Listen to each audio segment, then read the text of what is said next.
Valérie Gomez-Bassac, on a évoqué ce chiffre de près de 4 millions de personnes qui vont être privées de leur passe vaccinal aujourd'hui avec cette tolérance, on le rappelle, d'une semaine. C'est vrai que c'est dur, ça peut paraître dur. Oui, c'est dur, mais il faut faire preuve de beaucoup d'humilité par rapport à cette épidémie.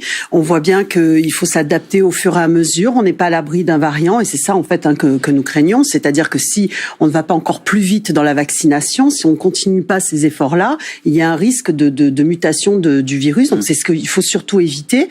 Aujourd'hui, les chiffres sont plutôt favorables à ce que nous espérions arriver dans un futur assez proche à la fin du pass vaccinal, mais tout ça avec beaucoup de prudence, parce que encore une fois, tout peut changer très vite, et on l'a déjà vu.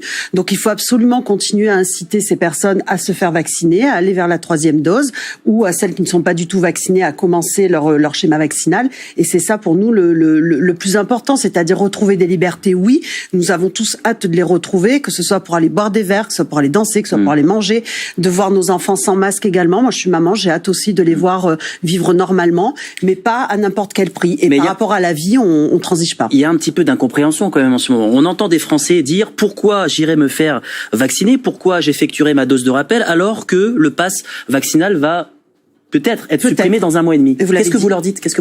Peut-être. Il peut y avoir un variant entre-temps. Donc on peut pas prendre ce risque-là. C'est d'abord la vaccination de manière urgente, de manière vraiment incitative. Il faut absolument que les personnes y aillent, fassent cette démarche-là pour elles, pour les autres, même si on sait que ça n'évite pas la contamination, mais ça évite quand même les formes graves. Il y a encore des cas d'hospitalisation, même s'il y en a beaucoup moins.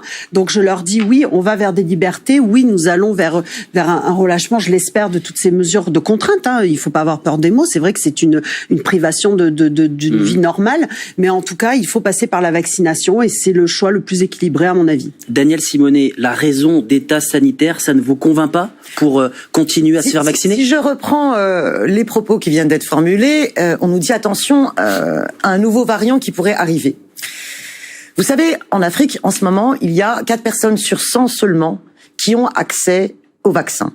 L'Organisation mondiale de la santé, justement, dit plutôt que les pays riches continuent une 3e dose, une 4e dose, une 5e dose, il ferait bien de se préoccuper de l'accès du monde entier au vaccin.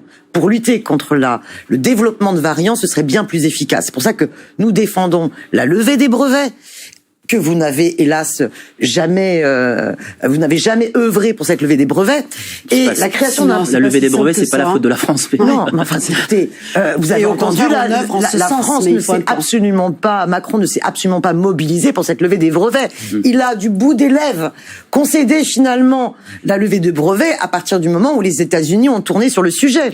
Et cette question de la levée des brevets et de la création d'un pôle public du médicament, elle permettrait de rétablir la confiance. Quand vous savez que Pfizer et compagnie se font $1000 de bénéfices par seconde, eh bien oui, ça crée aussi de la défiance. Mais sur la question des démocraties, des conditions démocratiques dans lesquelles nous sommes, il faut pas tergiverser. The Economist a encore révélé que la France, eh bien, fait partie des démocraties défaillantes depuis 2020. Justement pour toutes les atteintes aux libertés dans ce contexte sanitaire.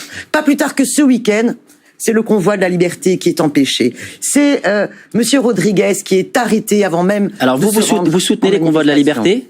Dans ces convois, on a vu des antivax, on a vu des complotistes. Moi, je soutiens le droit. Non, je soutiens le droit de manifester. Je soutiens le droit de manifester. Et vous savez, dans les convois de la liberté, c'est comme dans les Gilets jaunes. Vous avez eu énormément d'hommes et de femmes qui souhaitaient participer à ces manifestations pour revendiquer la restauration des libertés et à la fois pour aussi donner leur cri d'alarme sur l'augmentation des prix de l'énergie. Moi, pas plus tard que ce matin, j'ai un habitant du 20e qui m'a interpellé en me disant mais j'ai eu peur d'aller à ces manifestations à cause de la répression du gouvernement, alors que moi je n'en peux plus. J'ai 90 € de frais supplémentaires au niveau des charges locataires sur le chauffage. Je n'y arrive plus. Il est au gaz. Et vous avez un gouvernement qui est totalement déconnecté de la situation en termes de pouvoir d'achat que subissent nos concitoyens. Je veux dire, c'est quand même dingue ce pays. On est en train de malmener les libertés comme jamais. comme jamais. Donc il faut absolument exiger l'abrogation de ce pass vaccinal et revenir à une vraie politique sanitaire. Valérie, sanitaire, ça passe par arrêter de casser l'hôpital public comme le fait ce gouvernement de manière scandaleuse. Oui, parce que là, il y a beaucoup de sujets. Je ne peux pas laisser dire tout ça. Alors tout d'abord, sur le droit de manifester, nous aussi, nous protégeons le droit de manifester. Maintenant, il faut le faire dans le respect de certaines règles. Quand je vois qu'à Toulon, tous les samedis, nous avons le droit aux différentes manifestations et que les commerçants ne peuvent plus travailler et que les enfants ne peuvent plus aller au cinéma et qu'ils peuvent plus aller à leur activité, excusez-moi, je me demande à quelle liberté on touche. Donc, on protège le droit de manifester, mais il faut le faire dans le respect de certaines règles. Et ça me semble. Je vous ai pas coupé, madame.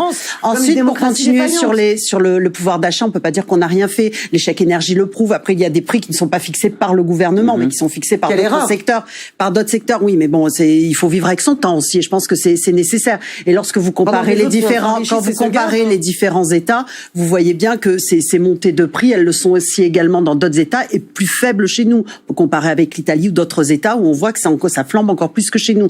Donc il faut faire attention à ces discours un peu hâtifs où on voit que ça représente pas la réalité. Il y a une nécessité aujourd'hui, c'est de protéger les citoyens, c'est de se sortir de cette épidémie, c'est d'éviter tout reconfinement et on voit qu'on est quand même aussi un des États qui malgré tout a quasiment le moins confiné quand on compare avec d'autres.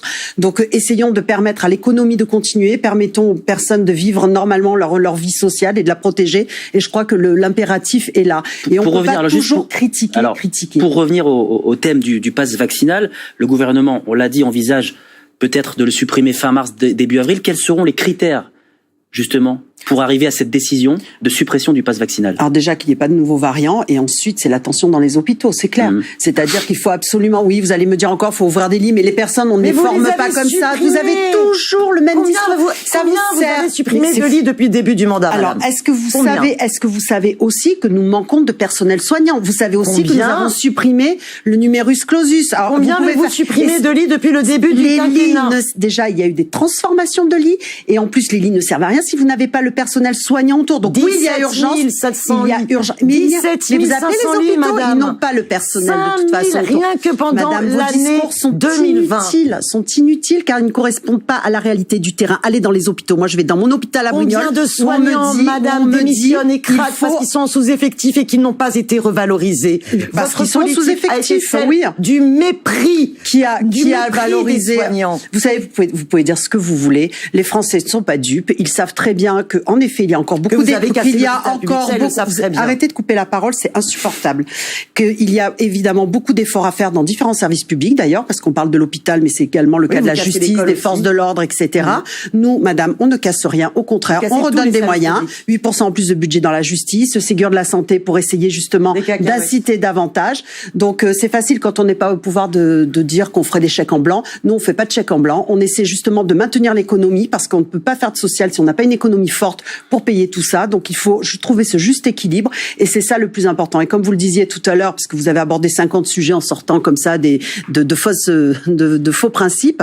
Par exemple, les brevets, vous l'avez dit à juste titre, ça ne dépend pas que de la France. Il y a une volonté aussi de la France de libérer cela, mais il faut que ce soit fait au niveau de l'Union européenne et c'est fait aussi dans un niveau mondial. Il faut en tenir compte. Le fait d'apporter de donner des vaccins aux pays pauvres, bien sûr qu'il faut le faire et on le fait. Et il faut continuer à le faire parce qu'en effet, on ne peut pas enrayer l'épidémie si on ne le fait qu'au niveau national et c'est au niveau planétaire que ça doit se faire et l'urgence est là. Et pour moi, l'urgence, c'est la crise sanitaire. Pour moi, l'urgence, c'est de protéger les citoyens et c'est en ce sens que nous devons tous œuvrer et utiliser la santé à des fins politiques. Je trouve que c'est pas très, très honorable. Le pass vaccinal, ce sera le mot de la fin. Daniel Simonet, il va trop loin en termes d'atteinte aux libertés, selon vous?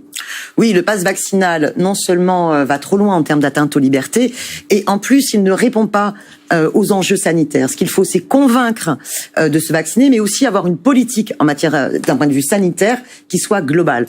Oui, nous assistons depuis le début du quinquennat à Macron à une politique de casse de l'hôpital public, de mépris des soignants. Au profit de quoi? Des cliniques privées, des laboratoires pharmaceutiques privés.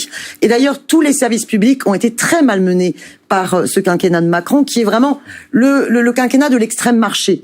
Eh bien, ceux qui se sont gavés pendant cette période, c'est les actionnaires du CAC 40, avec la conséquence d'une pauvreté qui s'est vraiment aggravée dans le pays. Donc, d'un point de vue sanitaire, il faut défendre l'hôpital public. Il faut faire une politique de prévention. Il faut faire aussi une politique, je trouve ça complètement hallucinant qu'il n'y ait pas eu d'achat pour l'ensemble des écoles de purificateurs d'air, de capteurs CO2. Aucun moyen n'a été réellement donné aux collectivités.